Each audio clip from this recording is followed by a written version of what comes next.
Isang 2.4 magnitude na lindol ang tumama malapit sa Claveria, Masbate, Pilipinas ngayon noong ika-16 ng Marso, 2026 sa 22:15 lokal na oras.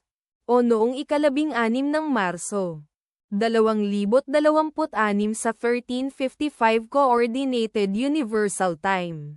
Tulad ng iniulat ng pagtuklas ng bulkan sa website nito, ang lindol ay matatagpuan sa napakababaw na lalim na 8.0 na kilometro sa ibaba ng ibabaw.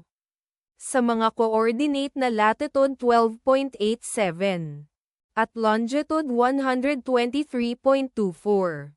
Ang eksaktong magnitude, epicenter at lalim ng lindol ay maaaring baguhin sa loob ng susunod na ilang oras o minuto habang sinusuri ng mga seismologist ang data, at pinipino ang kanilang mga kalkulasyon, o habang inilalabas ng ibang mga ahensya ang kanilang ulat.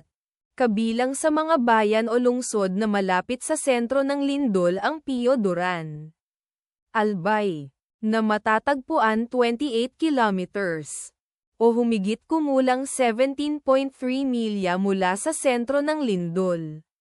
Ginubatan, Albay, na nasa 53 kilometers, o humigit kumulang 32.9 milya ang layo. Daraga, Albay, na nasa 60 kilometers, o humigit kumulang 37.2 milya ang layo.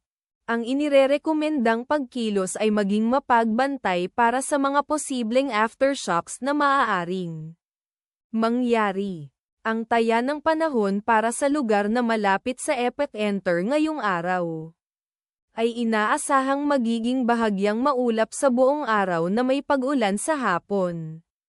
Ipagdasal natin na ang lindol na ito ay hindi magkaroon ng malaking epekto sa ating mga kapatid doon.